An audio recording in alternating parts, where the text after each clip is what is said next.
함께 나눌 말씀 함께 읽어보고 함께 말씀을 나누도록 하겠습니다. 오늘 함께 나눌 말씀은 신명기 7장 17절부터 26절까지입니다. 제가 봉독해 드리도록 하겠습니다. 내가 혹시 심중에 이르기를 이 민족들이 나보다 많으니 내가 어찌 그를 쫓아낼 수 있으리요 하리라마는 그들을 두려워하지 말고 내 하나님 여호와께서 바로와 온 애굽에 행하신 것을 잘 기억하되 내 하나님 여호와께서 너를 인도하여 내실 때에 내가 본 큰 시험과 이적과 기사와 강한 손과 편팔을 기억하라. 내 하나님 여호와께서 내가 두려워하는 모든 민족에게 그와 같이 행하실 것이요 내 하나님 여호와께서 또 왕벌을 그들 중에 보내어 그들의 남은 자와 너를 피하여 숨은 자를 멸하시리니 너는 그들을 두려워하지 말라. 너희 하나님 여호와 곧 크고 두려운 하나님이 너희 중에 계심이니라. 내 하나님 여호와께서 이 민족들을 내 앞에서 조금씩 쫓아내시리니 너는 그들을 급히 멸하지 말라. 들짐승이 번성하여 너를 해할까 하노라. 내 하나님 여호와께서 그들을 내게 넘기시고 그들을 크게 혼란하게 하여 마침내 진멸하시고 그들의 왕들을 내 손에 넘기시리니 너는 그들의 이름을 천하에서 제하여 버리라. 너를 당할 자가 없이 내가 마침내 그들을 진멸하리라. 너는 그들이 조각한 신상들을 불사르고 그것에 입힌 은이나 금을 탐내지 말며 취하지 말라. 내가 그것으로 말미암아 올무에 걸릴까 하노니 이는 내 하나님 여호와께서 가증히 여기시는 것임이니라. 너는 가증한 것을 내 집에 들이지 말라. 너도 그것과 같이 진멸당할까 하노라. 너는 그것을 멀리하며 심히 미워하라. 그것은 진멸당할 것임이니라. 아멘. 아멘. 자, 오늘 이 본문 말씀을 통해서 광야에서 잘 배운 사람이라는 제목으로 함께 말씀을 나누도록 하겠습니다. 광야는 우리가 너무나도 잘 알고 있듯이 매우 건조하고 척박하며 살인적인 더위가 낮에는 계속됩니다. 그 더위가 끝나는가 싶으면 밤에는 살을 애는 듯한 추위가 다시 찾아오게 됩니다. 가파른 골짜기가 있어서 언제 그러한 골짜기에 빠져들지 모릅니다. 해로운 벌레들은 또 얼마나 많습니까? 뱀은 또 얼마나 많이 있습니까? 웬만한 동식물은 정상적으로 살아갈 수 없는 환경이 바로 광야인 것이죠. 그래서 광야에 들어간 사람들은 최대한 빨리 이 광야에서 벗어나기를 간절히 소원합니다. 사망의 음침한 골짜기와 같이 외롭고 황량하며 절망으로 가득 차 있는 것 같은 이 광야를 좋아할 사람은 아무도 없습니다. 저도 광야에 있는 것을 싫어합니다. 이것이 영적인 의미이든 우리 육적인 의미이든 상관이 없어요.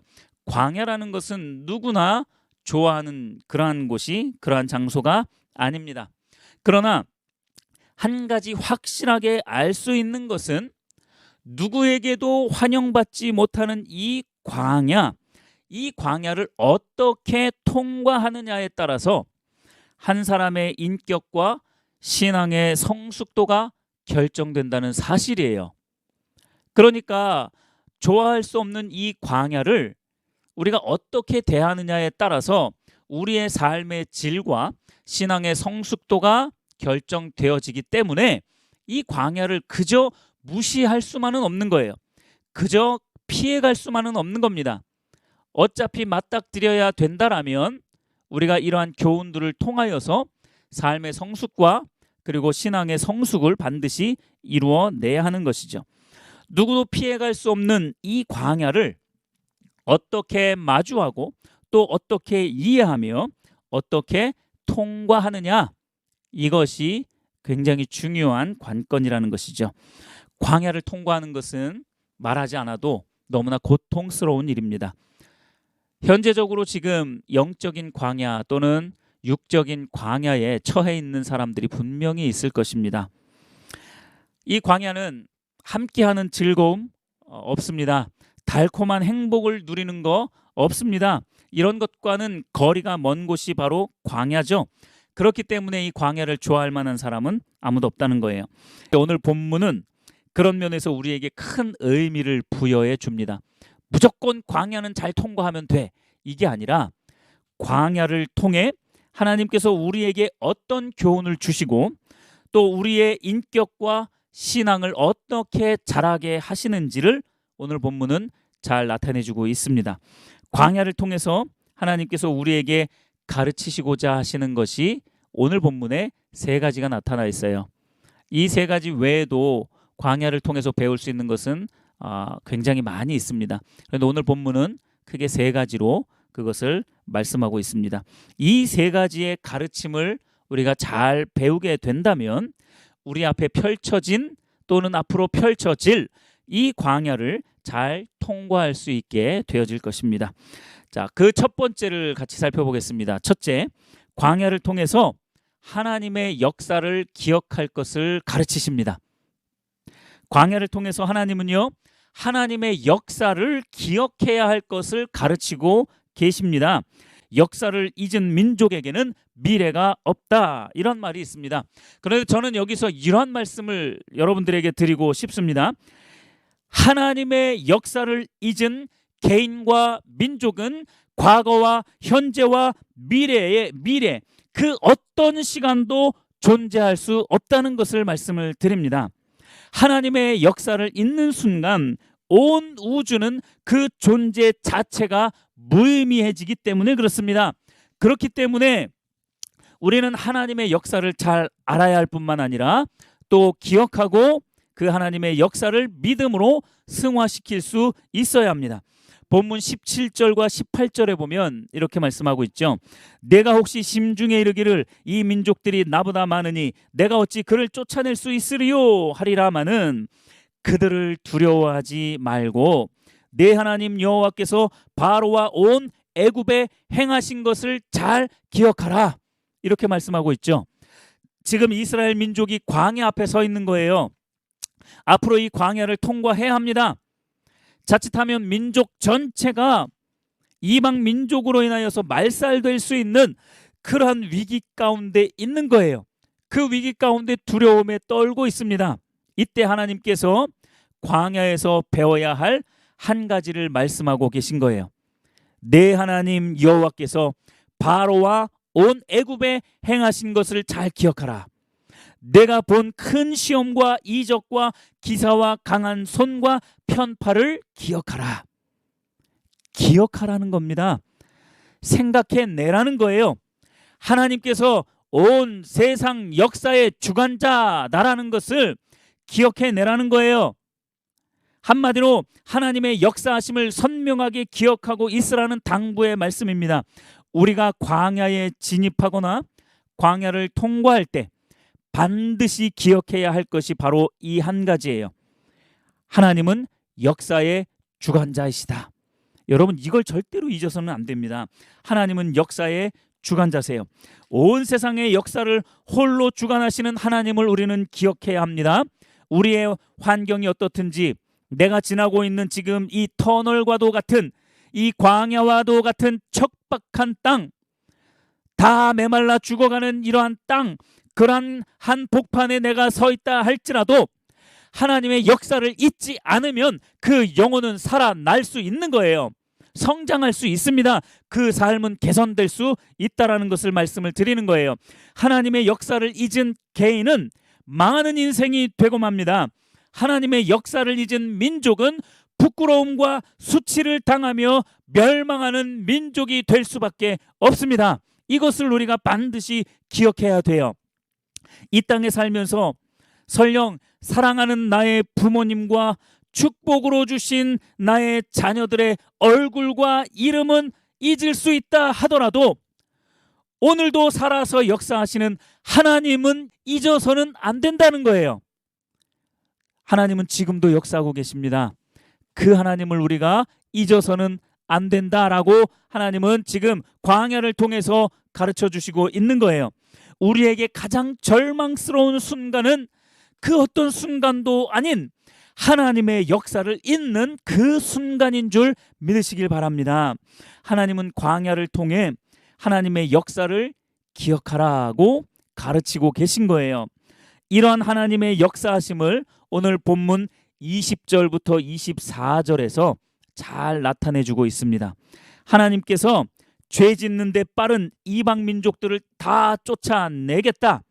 그들을 크게 혼란하게 하며 마침내 진멸시키겠다고 약속하시면서 온 세상의 역사를 하나님 자신이 주관하고 있음을 이스라엘 백성들에게 또 오늘날 저와 여러분들에게 상기시키고 있는 줄 믿으시길 바랍니다. 하나님께서 어그러진 모든 역사들을 바로 잡으실 것입니다. 믿으시길 바랍니다. 혼란스럽고 뒤죽박죽인 우리의 일상을 회복시키시고 원래 궤도에 올려놓으실 것입니다. 그것을 믿으시길 바랍니다. 하나님의 역사하심을 믿는 사람들은 이러한 확실한 신뢰가 있습니다. 하나님께 대한 확실한 신뢰가 있어요. 하나님은 반드시 우리 개인과 민족의 삶 속에 깊이 개입하셔서 역사하실 것을 믿습니다. 이 자명한 사실을 잊지 말고 기억하라고 지금 저와 여러분들에게 가르치고 계신 줄 믿으시길 바랍니다. 여러분들이 혹시 인생의 광야에 들어섰다면, 아니면 그 인생의 광야 한복판에서 어디로 가야 할지 방황하고 있는 그러한 상황 가운데 있다면 여러분 반드시 기억하십시오. 하나님께서 역사하실 것을 배우시고 신뢰하시기를 바랍니다. 하나님은 항상 역사하셨습니다. 역사하시지 않은 적이 없었습니다. 하나님은 반드시 역사하실 것을 믿으시길 바랍니다.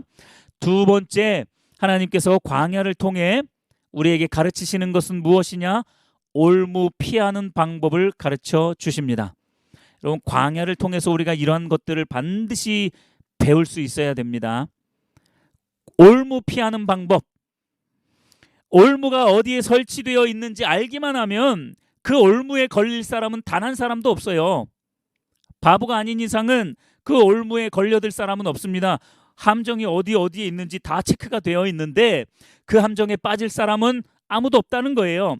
그러나 함정이 어디에 있는지 전혀 모른다라면, 한 길밖에 없고 어디에 함정이 있는지 모른다라면 열이면 열 그 함정에 다 빠지고 말 것입니다.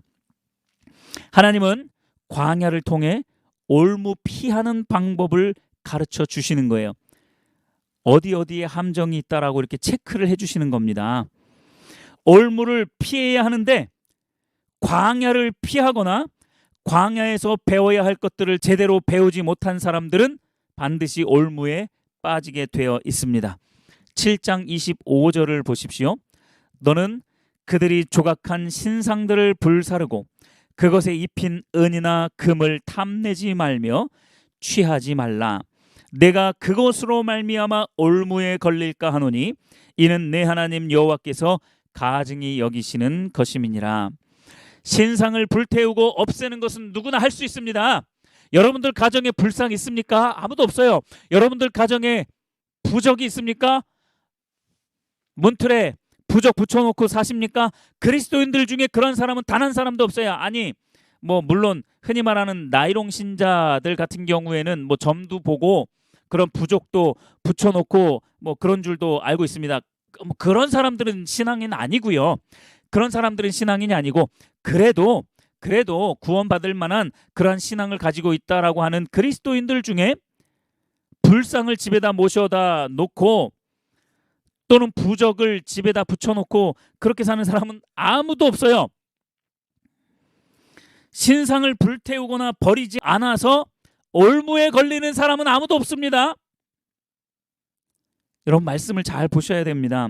올무에 걸려드는 일정한 방식이 있어요. 여러분, 사탄 마귀도 머리가 있는데 그렇게 올무에 걸리게 하겠냐고요.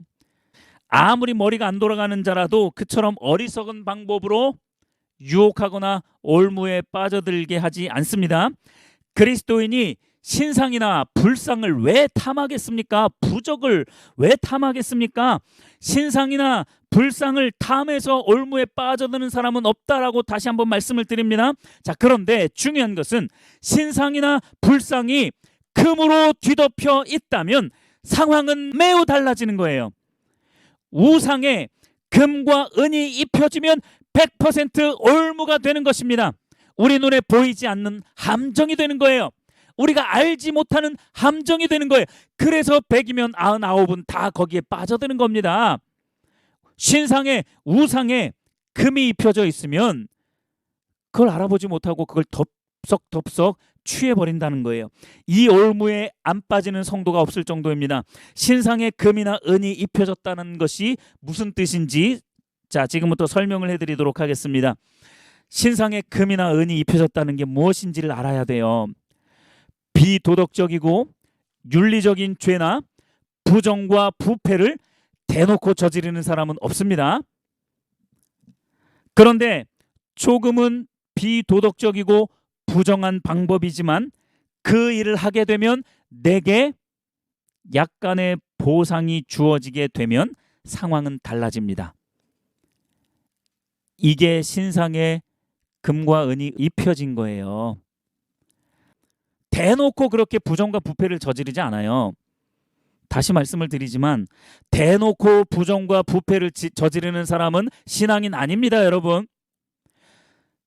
그런 사람들은 차치하고 혹시 여러분들이 그런 자리에 있다라면 그 자리에서 빨리 벗어나셔야 돼요. 그럼 멸망하는 자리입니다. 조금 비도덕적이고 부정한 방법이지만 그 일을 하게 되면 나에게 어떤 유익이 주어지는 겁니다. 이게 신상에 금이 입혀진 거예요. 사람들의 일반적인 심리가 그렇습니다. 어떤 부정직한 일에 대해 눈 감았을 때 내게 조금이라도 콩고물이 떨어진다면 그 일을 해버려요. 큰 유익도 아니에요.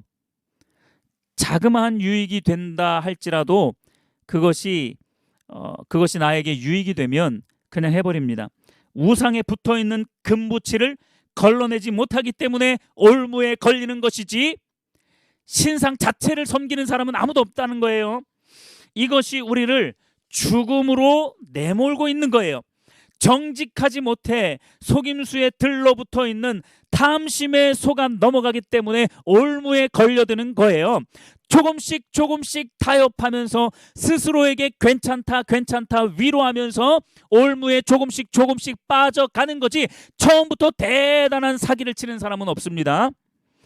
바늘도둑이 소도둑이 되고 회사의 공금을 횡령하고 부정한 방법으로 정직하지 못한 방법으로 금전적인 이득을 취하면서도 아무런 양심의 가책을 갖지 못하는 사람들이 오늘날 얼마나 많은지 모르겠습니다. 그리스도인들 중에도 그런 사람들이 너무나 많아요. 왜 그러하냐면 이러한 사람들은요 광야를 통해서 올무를 피하는 방법을 배우지 못했기 때문에 이러한 올무에 쉽게 걸려드는 겁니다. 한두 번 이러한 올무에 걸려들게 되면 그 다음부터 두 번째, 세 번째 걸려드는 것은 너무 쉽고요. 그렇게 두 번, 세 번 걸려든 사람들은 그것이 삶의 습관이 됩니다. 그것이 그 사람의 인격이 되고요.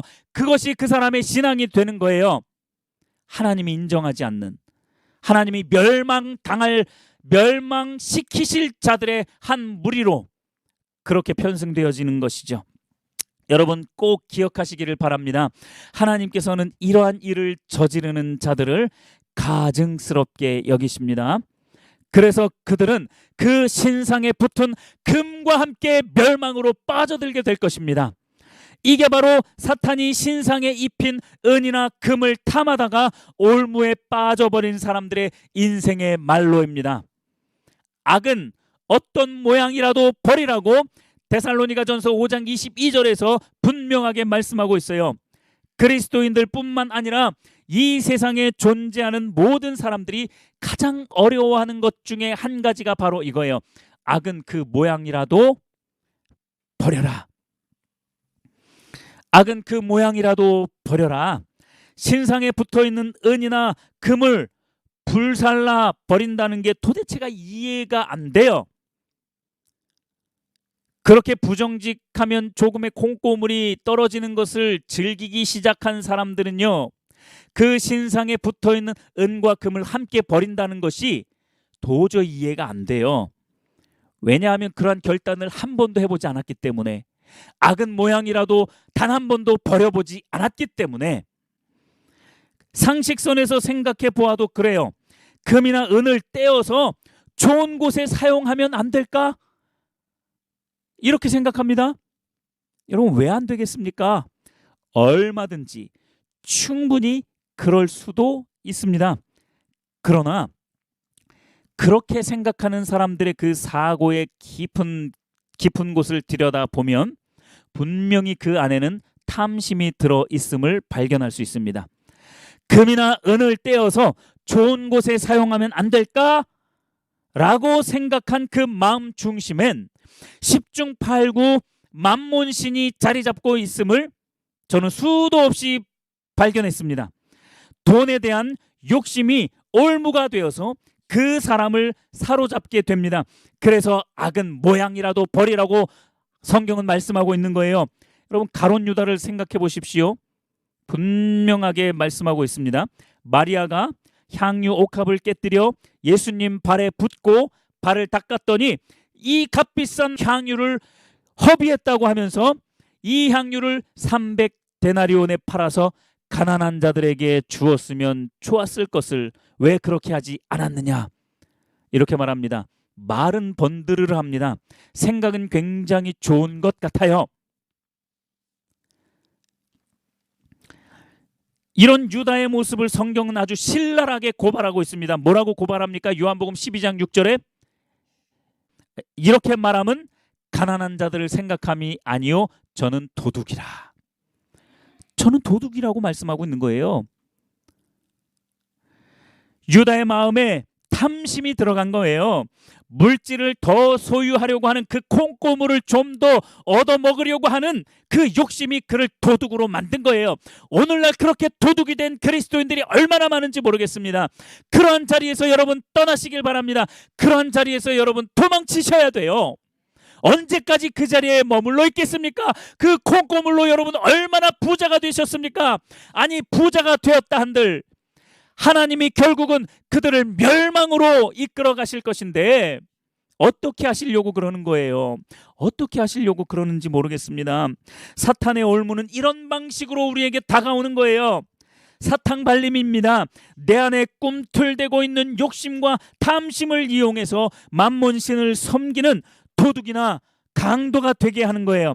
이기심과 질투심을 자극해서 시기하게 만들고 독소를 내뱉도록 만들어서 사람들과의 관계를 깨뜨리고 분리하는 자가 되게 만드는 거예요. 결국 죄를 짓고 하나님을 떠나지만 하나님을 떠났다는 인식조차 가지지 못하게 만드는 것이 바로 이 사탄의 계략입니다. 광야에서 배우지 못하게 하는 거예요. 하나님은 이 올무를 가르쳐 주시면서 광야를 통해 올무에 빠지지 않도록 배우라고 당부하고 계시는 거예요. 악은 모양이라도 버리라고, 신상에 덮여있는 그 음과 근도 함께 다 버려버리라고. 왜 그것을 취하다가 멸망에 이르느냐고, 그것이 올무인지 왜 모르느냐고 하나님은 지금 말씀하고 있는 것입니다. 신상에 덮여있는 은과 금을 조심하십시오.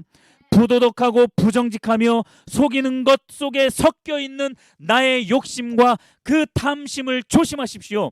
올무에 걸려들지 않도록 스스로 돌아보시고 하나님 앞에서 정직을 배우십시오. 악은 어떤 모양이라도 버리시기를 바랍니다. 여러분들 앞에 펼쳐져 있는 광야, 이 광야를 통해서 올무에 빠지지 않는 방법을 하나님은 지금 가르쳐주고 계신 거예요. 이걸 배우셔야 합니다. 저나 여러분들이나 다 계속해서 끊임없이 배우셔야 돼요. 어떻게 하면 이 사단의 교묘한 올무에 빠져들지 않을 수 있을까? 이걸 배우셔야 돼요. 광야를 통해서 하나님 지금 저와 여러분들에게 가르치고 계신 줄 믿으시길 바랍니다. 세 번째, 광야를 통해 죄를 혐오해야 함을 가르치고 있습니다. 26절 끝부분을 보십시오. 너는 그것을 멀리하며 심히 미워하라. 방금 나누었던 그 두 번째 가르침과 연결되는 내용입니다. 신상에 덮여있는 은이나 금과 같은 것들을 멀리하면서 심히 미워하라 라고 명령하시는 거예요. 죄는 심히 미워하라는 말을 대부분의 영어 성경은 어떻게 해석하고 있냐면 혐오하라, 이런 단어로 번역하고 있습니다. 대부분의 영어 성경은 다 혐오하라라는 이 단어 뜻으로 해석하고 있어요. 우리는 죄를 거부해야 한다는 것은 잘 알고 있어요. 죄를 거부하는 것은 손짓하는 겁니다. 아, 나 죄 싫어! 이렇게 선포하는 거예요. 그러나 여러분, 하나님께서 오늘 저와 여러분들에게 이 광야를 통해서 가르치고 계시는 것은 죄를 거부하는 것뿐만 아니라 더 적극적으로 혐오하는 데까지 가야 한다라고 그것을 가르치고 있는 거예요.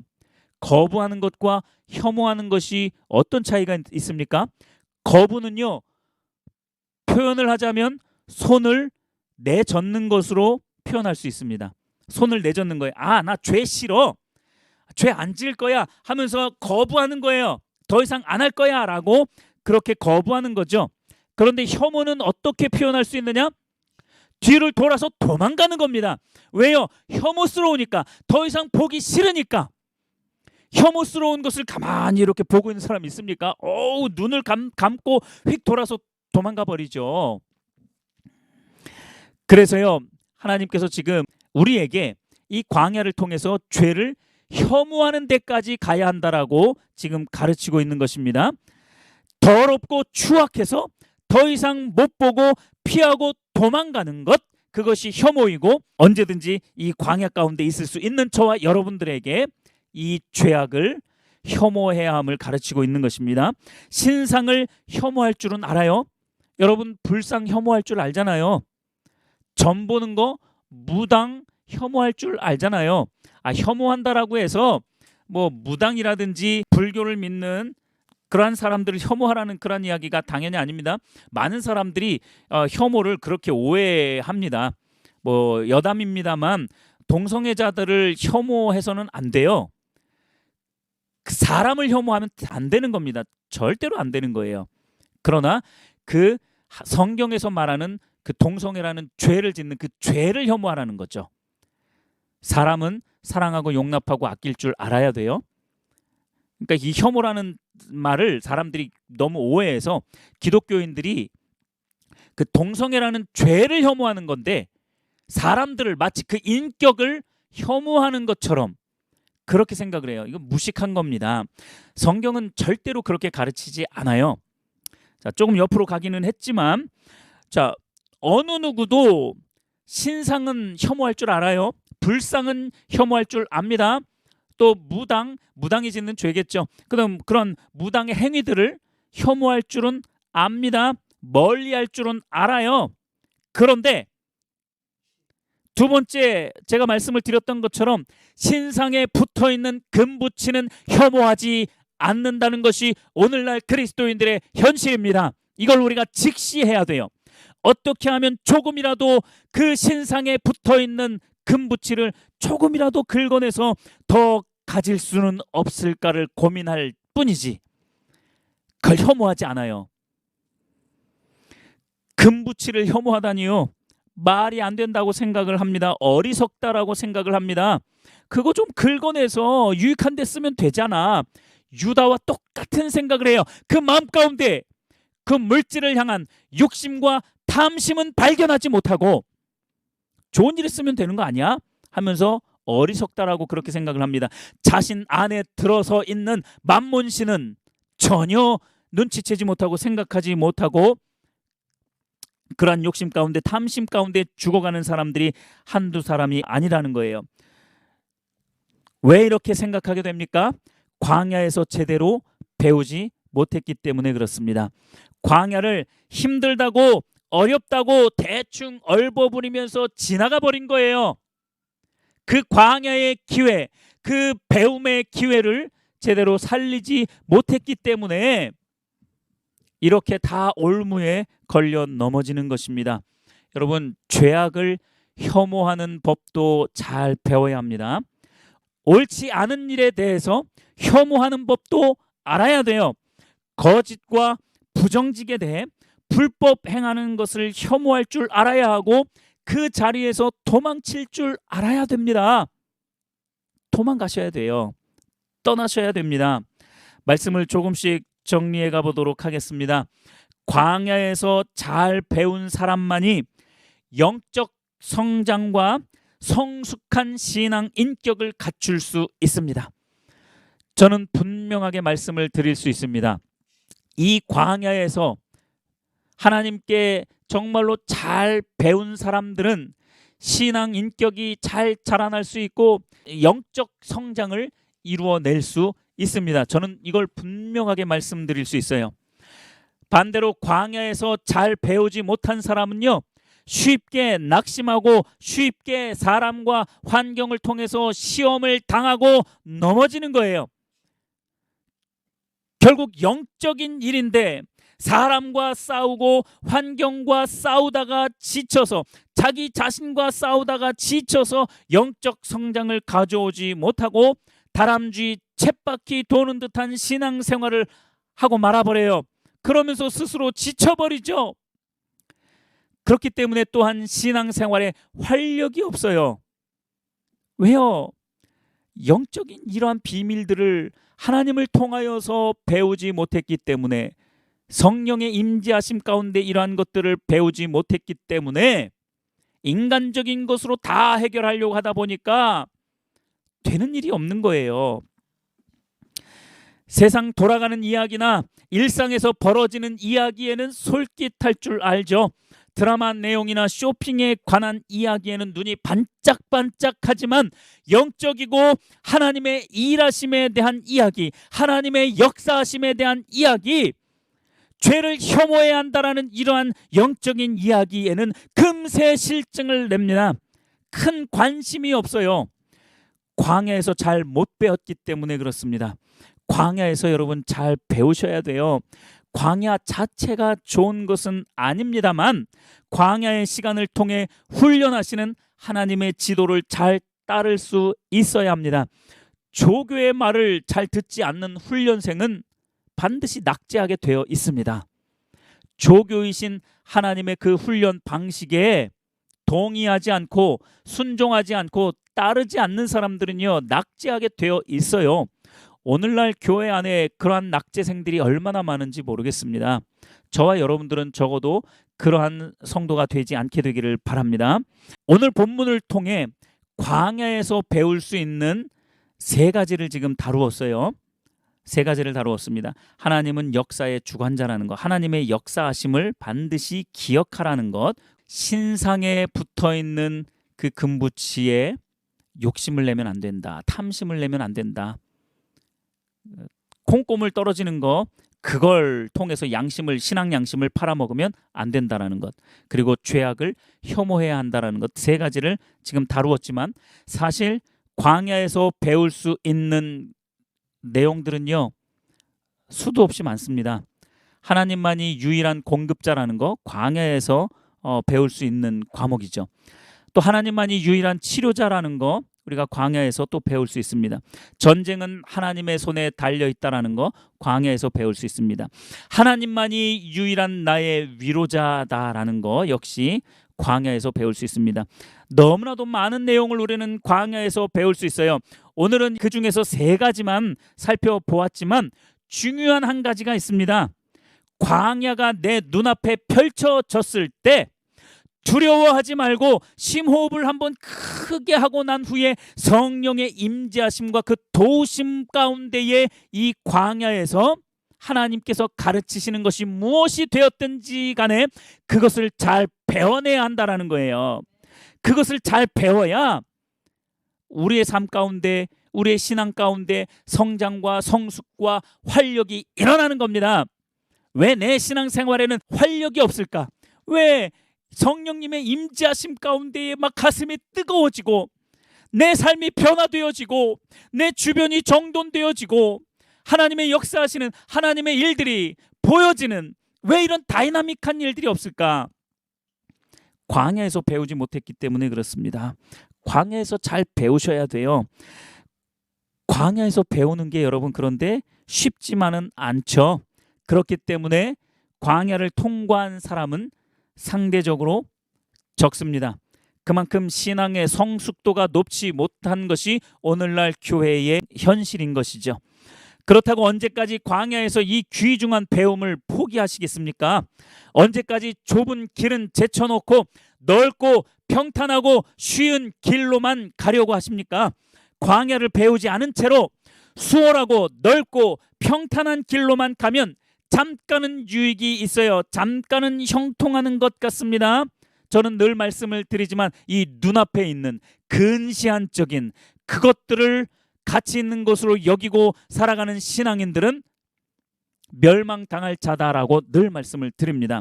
결국은 올무에 걸려서 넘어지게 되고 예전처럼 다시 실망하고 다시 낙심하고 다시 좌절하게 되는 그러한 신앙인들인 거예요.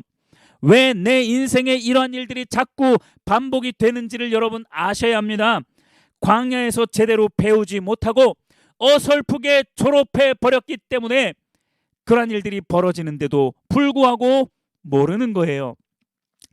광야에서 가르치시는 하나님의 교훈을 잘 배워서 성숙한 인격과 신앙을 소유한 모든 성도님들이 다 되시기를 예수님의 이름으로 축복하며 말씀을 마치도록 하겠습니다.